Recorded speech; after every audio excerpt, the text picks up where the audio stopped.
And here's Paul's take on rural labour called In the Heat, a drowsy, heavy moment with two figures, one of which is a pig, a half-naked woman, her arms stained to the elbows with red grape juice, the shadow of her big breasts outlined, as though wanting the laziest of massages, which the painter duly supplies with his brushes.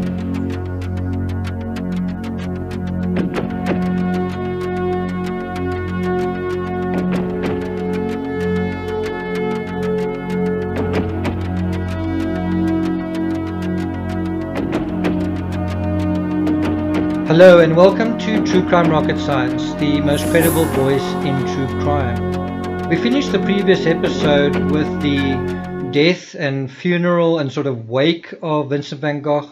I told you about where this took place. One part that is not in the movie, that is not depicted, is of course Gauguin's response to Vincent's death. Now bear in mind, no one was closer to Vincent van Gogh in the last but years of his life, I guess, than his brother Theo, and then Gauguin probably came second to Theo. And in a way, one could even say that Gauguin knew Vincent even better than Theo did, because he'd lived with Van Gogh for quite a few weeks. You know, they'd lived side by side, they'd had conversations, they'd kind of, I guess, gotten drunk together and all that kind of thing. They'd painted together. So in a way, no one knew Vincent better at the end of his life, towards the end of his life, than Gauguin. There is one other character who qualifies in that department, but I won't get to him just yet. Now, interestingly, Gauguin didn't attend Van Gogh's funeral. A lot of art luminaries did. A lot of people were invited and they did come, but Gauguin stayed away. Gauguin did comment about the funeral and about Vincent's death, and he said something that wasn't particularly kind about a man that kind of adored him, a man that was really sort of obsessed with him. And we want to know why. We want to know, why was Van Gogh so obsessed with Gauguin? You know, what was it about him that Vincent either liked or wanted or was envious of? So in the next couple of episodes, we're going to deal with Van Gogh through the dimension of Gauguin. And when I say that, you shouldn't see it through just the idea of a single dimension as to just through Gauguin. It's important to be very clear that the world that Van Gogh lived in was totally different to the world that we know today in so many different dimensions. The layers of the religious position at the time. So one thing to be aware of is there was a battle between Catholicism and Protestantism, especially in France, and Van Gogh was a Protestant, and the part of France he was living in at the time when he died was Catholic. Another couple of dimensions just to quickly touch upon that are just worth thinking about are, for example, certain technological innovations. For example, photography. Photography sort of came online around about the same time as Vincent van Gogh was born. Van Gogh was born in 1948. Gauguin was born in 1948. Van Gogh was born 5 years later in 1953. Photography came online around about the same time, around about 1850. Engineering was something that was going from strength to strength. At around about the time of Vincent's death, the Eiffel Tower had just been completed. It was like a brand new innovation. And the whole idea was that the Eiffel Tower was going to be built as a sort of a one-time thing as part of the World Fair in Paris, and then it was going to be taken down.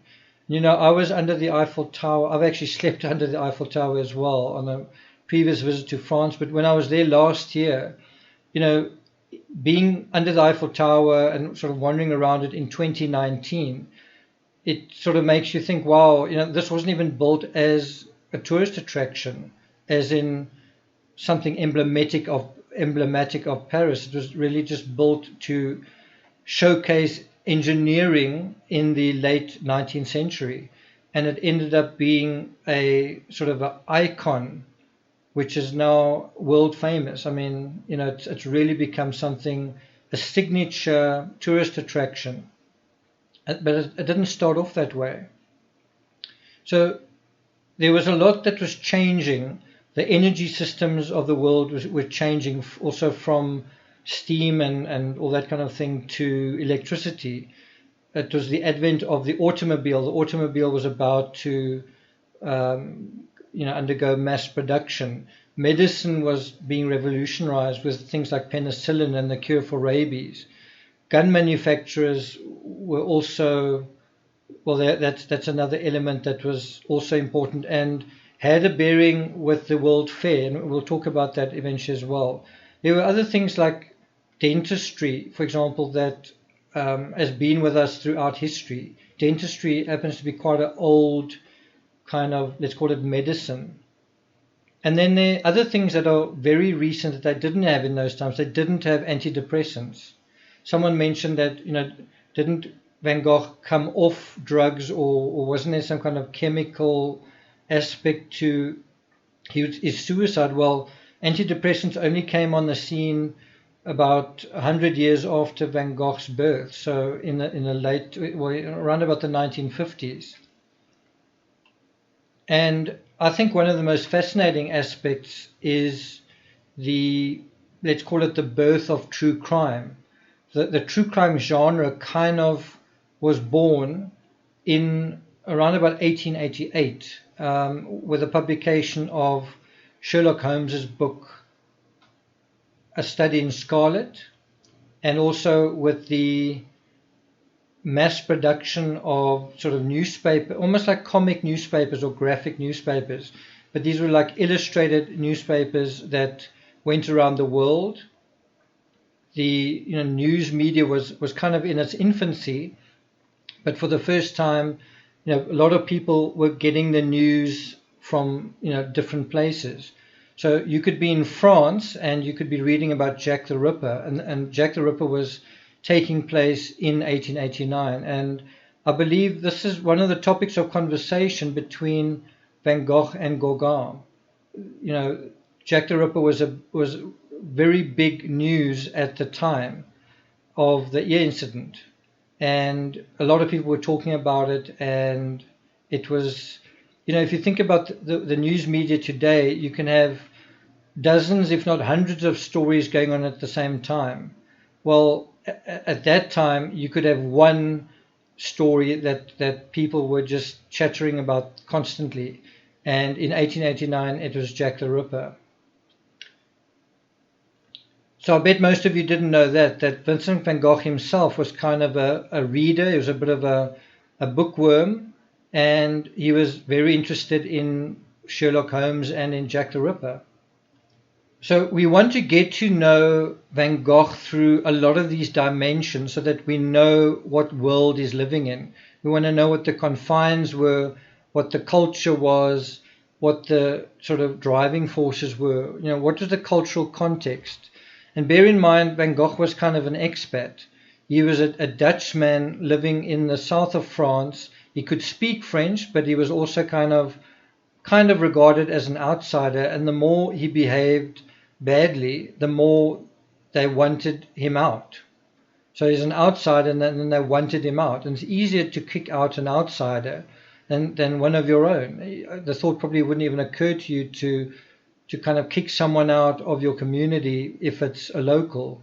You just sort of shrug your shoulders and say, well, that's one of our guys. And so Gauguin provides kind of a very interesting counter to Van Gogh. In a weird way, Gauguin, even though they were quite dissimilar, They were both artists, but they were both underappreciated during their lives. And despite Gauguin's early success, he died penniless. So he was also a failed artist, right?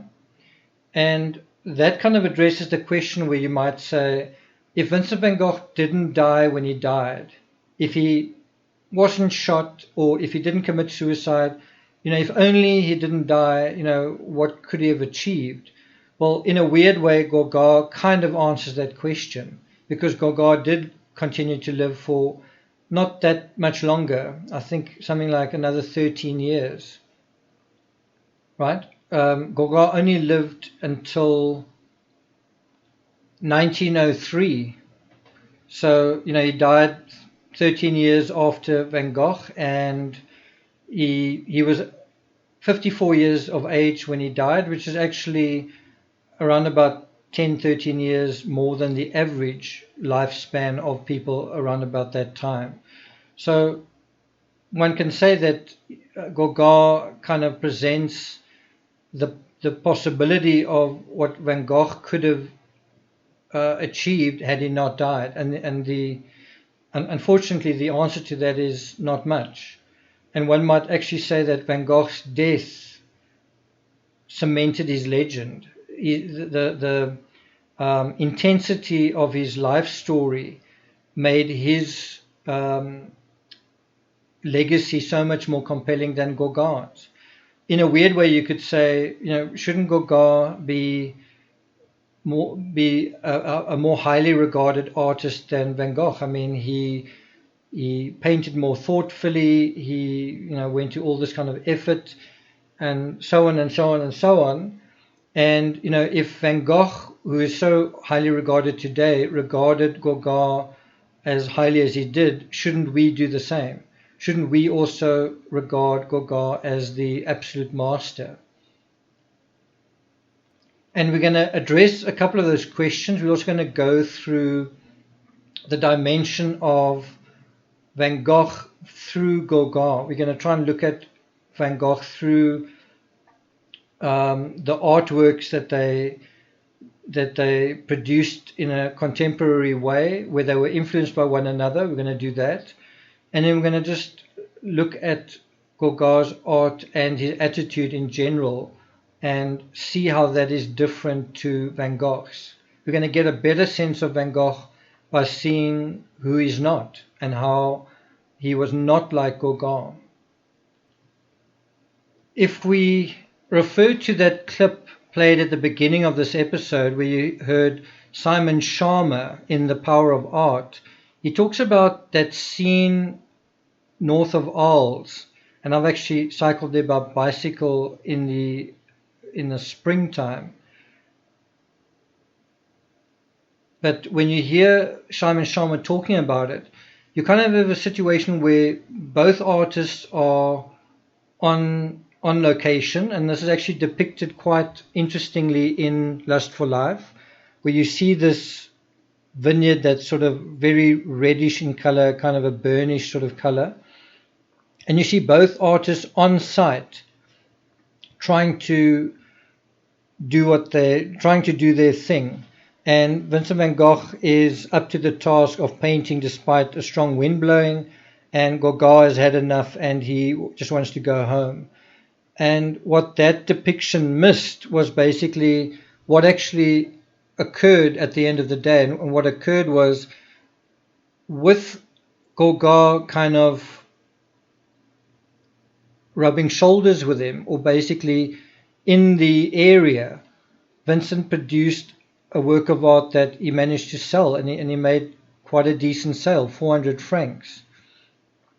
And I just want to emphasize that is this artwork that he manages to sell, he does in the company of this other artist. So you can't say Gauguin didn't have a kind of a pretty amazing influence on him, at least in terms of that. Was it a coincidence?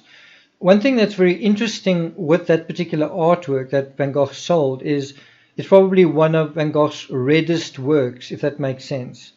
The whole picture's got a heck of a lot of red in it. And Van Gogh isn't really known for using red in his pictures, and we're going to talk about the color aspect in a moment. Conversely, if you look at Gauguin's interpretation, it's far less busy, it's far quieter, it's far more cerebral. And instead of this sort of frenetic picking, almost like locusts, there is a much more sensual scene, and Gauguin kind of sees something completely different. He sees the sensuality in it, or even the sexuality in it. And there's something kind of ominously hedonistic about it. You know, if you look at the sort of waist area of this woman, you can almost imagine her legs are open, or anyway, there's like a darkness going on down there. And it's almost like that is where Gauguin's mind is. It's almost like his mind's in the gutter. And I don't know whether the pig going into that sort of going, how can I put it, going towards the front of this semi-naked woman is supposed to say something, but it's certainly hard not to think about what he's trying to suggest here. But the point is, it's totally different interpretations. Van Gogh is interpreting work ethic and, you know, peasant labor, and, you know, he does quite a good job, and it's done under like a throbbing sun, whereas Gauguin's mind is kind of in the gutter. He's looking at one person who, I don't know whether she took off her top because it was hot, or whether it fell off, you know, in the effort that she was taking, but that is where his focus sort of zooms to. And it's a totally different way of looking at kind of the same scene. And ironically, his scene is very green and blue, whereas Van Gogh's is for once very red. And if you want to match up both artists against each other and say, well, which artwork do you think is better? I think it's quite a close contest, but I would give Van Gogh the benefit of the execution. I think he put more effort into it, and it's just more of a vivid scene, whereas Gauguin's is kind of dark and sort of subliminal. Now, what's interesting is if you look at the bandaged ear portrait that Van Gogh did, it's got the same color in the background as the color of that red vineyard. Do you notice that? It's got the same tones of not so much, well, green as well as in the vineyard, but also the red. And we're going to be talking about colors a little bit more in this episode. Okay, and this brings us to an 1888 oil on canvas called Vision After the Sermon. And I don't want to talk too much about it except to point out that you notice the color of the ground, you know, kind of in the background. It's kind of a reddish sort of color. So that's the first thing to point out. And then the second thing is, you notice the slanted tree trunk sort of crossing over the scene and providing a certain kind of diagonal contrast. It sort of cuts the picture into sort of a left side and a right side. Okay. Now, believe it or not, what you're looking at is a picture by Van Gogh. Notice the red at the top of the picture. Also notice the trunk, the part of the trunk branching over and in front of the picture from the one side to the other, right? You got that.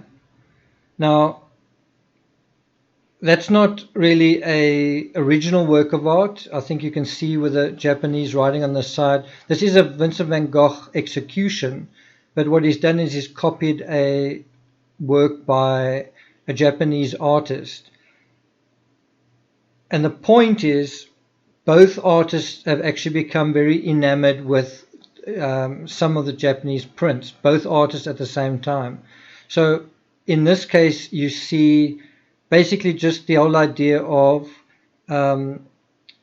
breaking with traditional art through this Japanese drawing.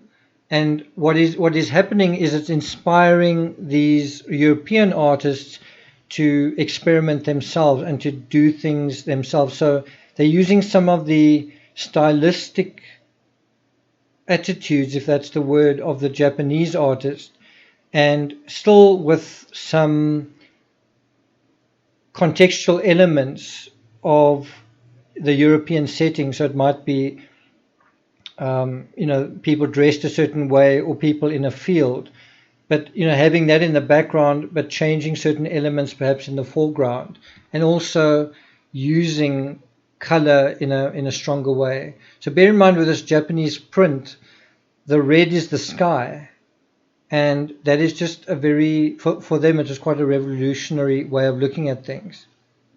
And so both artists were being influenced by this same thing at the same time. Remember I mentioned dimensions? Well, the dimension that was affecting the art world at the time was that there was now departure from Impressionism.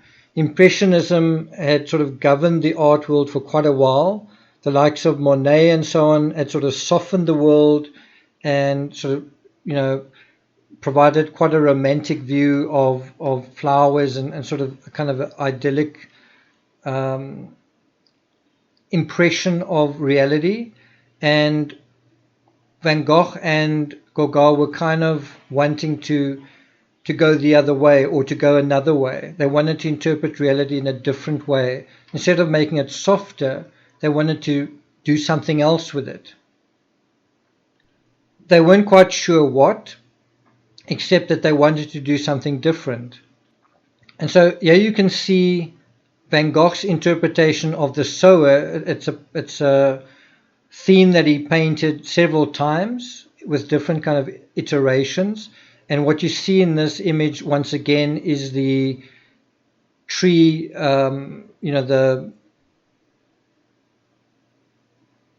dark trunk of the tree breaking the image into two separate quadrants. And he doesn't make use of any red in this picture. It's a unusually green picture. Even the sky is somewhat green. And this was something that he painted while Gauguin was kind of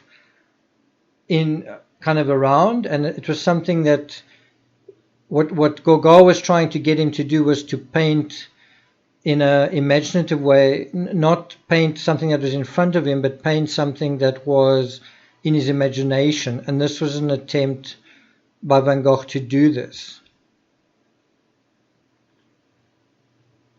The Symmetry Image, which we spoke about previously, is another attempt at kind of the same thing. And in this attempt, the viewer is sort of floating in the air and looking through trees. And notice again that red background.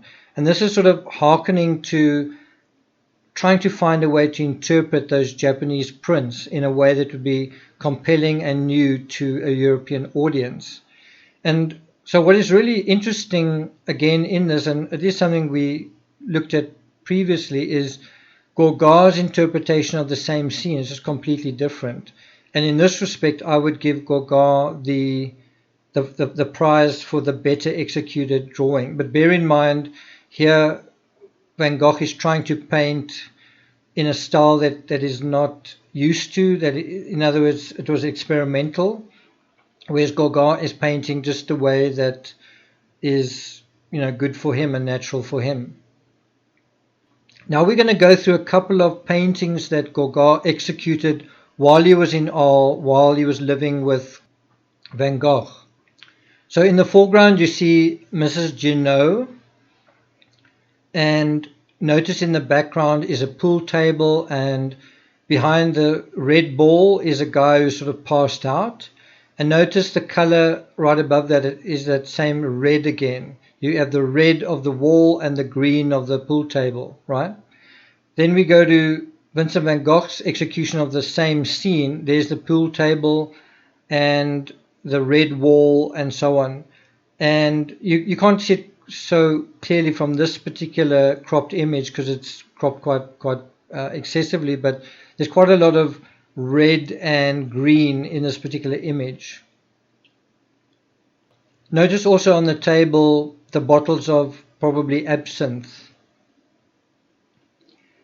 And we're going to come back to how were the temperaments of these artists different. And one of the ways that you can tell how they're different is by comparing the woman that's sort of half naked with Van Gogh's frenzied version of the Red Harvest. And even the pictures themselves are kind of emblematic of the personalities and styles of the artists painting them. Gauguin was kind of a slower, more cerebral kind of character. And I think when he stayed with Van Gogh, he was kind of put off by Van Gogh's intensity. He was put off by his pace, his work ethic. And it's something I'm going to address in a video to come, where Simon Sharma says one thing that I don't think Gauguin anticipated was feeling envious. Not necessarily that envious of Van Gogh's actual, the product of his labor. So I don't know if Gauguin was necessarily that envious of Van Gogh's work. I think he was unexpectedly envious of his incredible work ethic, just his ability to execute art in a much, much shorter time compared to him. And I do think somewhere along the line, Gauguin kind of had to admit to himself that Van Gogh wasn't too shabby. His work wasn't bad. But what made it brilliant was that he was executing not bad or quite good artwork, even though he was painting very, very quickly. And he realized that was something that he couldn't do. He needed to spend hours and hours and days trying to execute exactly what he's trying to do, whereas Van Gogh would just churn it out in like a single gesture.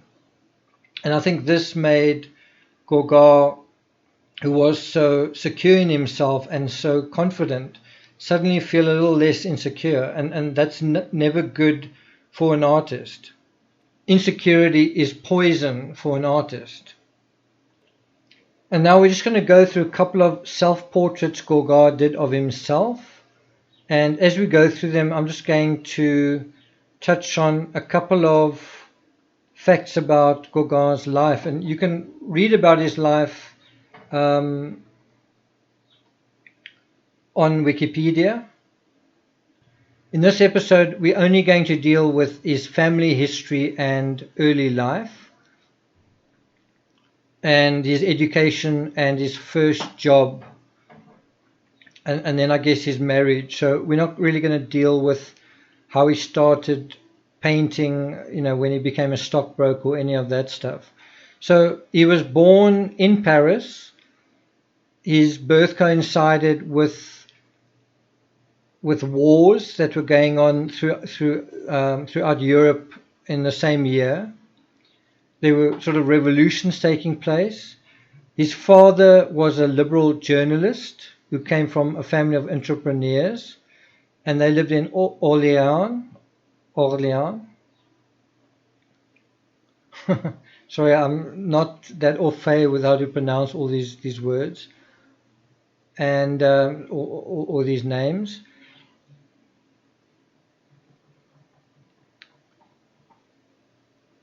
And so his father had to flee France when a newspaper that he wrote for was suppressed by French authorities.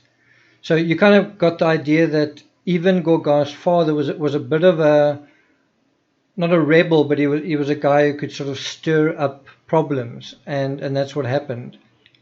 In terms of Gauguin's mother, and I'm going to read directly from the Wikipedia post for this part. She was the 22-year-old daughter of André Chazal, an engraver, and Flora Tristan, an author and activist in early socialist movements. So Gauguin's mother's parents broke up when her grandfather assaulted his grandmother and was sentenced to prison for attempted murder. Right? So that is telling you a little bit about Gauguin's maternal grandparents, right? And then it refers to the maternal grandmother, Flora Tristan, who was the illegitimate daughter of Thérèse Laney, and so on and so on.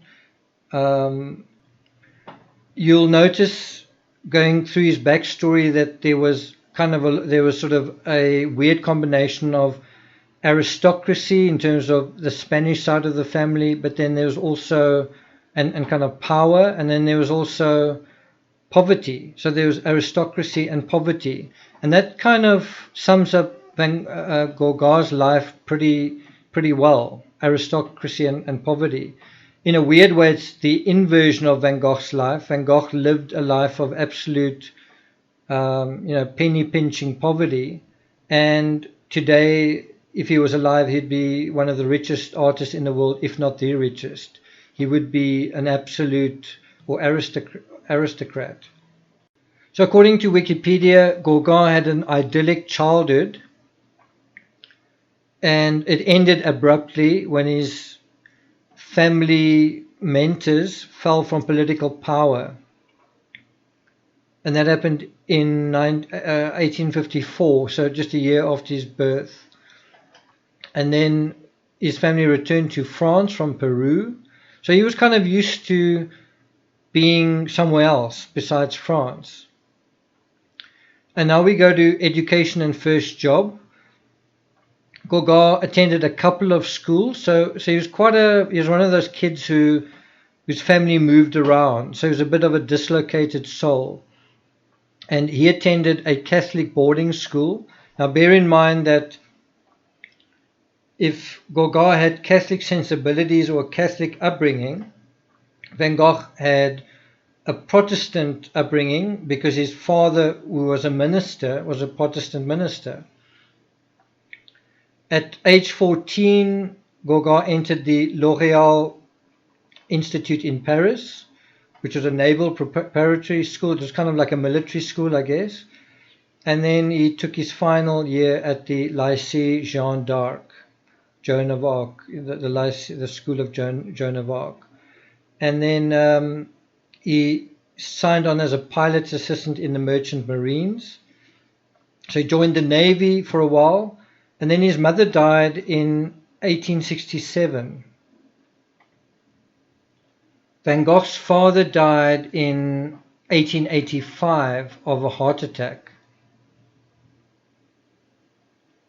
I think Van Gogh was living at home when his father died, so that was quite immediate for him. Whereas with Gauguin, he was traipsing through India when his mother died, and he only learned about her death several months later when a letter finally caught up to him from his sister. In 1871, so 4 years later, Gauguin returned to Paris, and he became a stockbroker. And so both Gauguin and Van Gogh kind of started work in pretty decent professions. Van Gogh as an art dealer, Gauguin as a stockbroker. Both of them worked in Paris for a time. And Gauguin kind of became a successful businessman, and he remained a successful businessman for about 11 years. In 1879, so 10 years before the ear incident, he was earning 30,000 francs a year, which is about $145,000 in 2019 currency.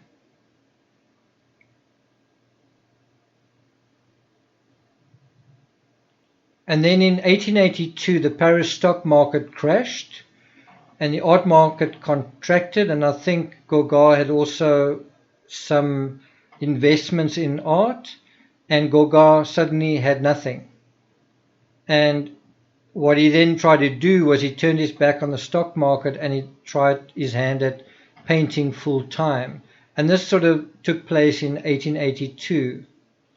1882 was around about the same time that Van Gogh was emerging as an artist, but in the Netherlands. This sort of started around about 1883, so about 7 years before his death. And then when his father died, Van Gogh kind of left home soon after that and went to Paris. The same year that his father died, he went to Paris, which is where his brother Theo was. So at around about the same time that Gauguin started this venture, started trying to paint, he married a Danish woman in 1873. And over the next 10 years, he had 5 children. Now, bear in mind, Van Gogh didn't marry anyone in his whole life, and he didn't have any children with anyone in his whole life. So in this sense, Gauguin is kind of more of a fully fledged character. He's more of a fully fledged guy who's kind of lived it, right? He also stuck it out in his job longer than Van Gogh did. Van Gogh kind of jumped around a lot more than Gauguin did. By 1884, Gauguin moved with his family to Denmark, and they pursued a career as a tarpaulin salesman of all things, and that wasn't a success either. So you can kind of get the sense that there was a bit of a financial disaster haunting Gauguin, and he was trying to get back on his feet, and he wasn't succeeding. He couldn't speak Danish, and the Danes didn't want French tarpaulins. And so his wife kind of became the main breadwinner, and I think she gave French lessons to diplomats. That's kind of how she earned an income. And that was something I always thought about with Van Gogh, is if he was so down on his luck, if he couldn't sell a single painting, he was so fluent in French, he could write French in French fluently. Why couldn't he have just gone and worked as a translator? Why couldn't he have worked as a sort of a journalist or something like that? There was this explosion and expansion of newspapers and so on around the world, and you would need someone to translate. And you could speak English, you could speak French, you could speak Dutch. So couldn't he have done that? And I think he could have made quite a good writer or reporter. I don't think he had the right temperament for it, or maybe he did. He certainly had attention for detail, and he could write. So who knows? But anyway, back to Gauguin. His middle-class family and marriage fell apart when Gauguin tried to paint full-time. And I can attest to that a little bit. I've been writing full-time books for quite a while, and it just doesn't lend itself to dedicated relationships. I mean, I've scaled down my writing now, but I'm just saying, when you are absolutely focused on a thing like that, your significant other is sort of like, well, what about me? Is this all about you? Is it all about what you think or whatever? And in a way, an artist has got to be married to his art if he wants to be successful, at least for a time. And a spouse or a girlfriend or whatever needs to be able to carry on with their own life, and allow that kind of thing to happen, and kind of maybe like and respect what's going on. But all of that is very difficult when someone isn't succeeding anyway. It's one thing to be have a strong work ethic and passionate, and you're making money. It's another thing when you're not. And basically what happened with Gauguin was his wife and her family asked Gauguin to leave, because he'd kind of publicly renounced the values they'd shared. He said, I don't believe in this, I don't believe in that. And then that was the end. And on the one hand, he abandoned them, but on the other hand, they kind of kicked him out. And this was kind of something that Van Gogh shared with Gauguin, is that there's also this sort of enmity between his family, where he'd lost his family. He didn't have much to begin with, but he lost his family. So we'll deal with the first paintings Gauguin executed in the next episode.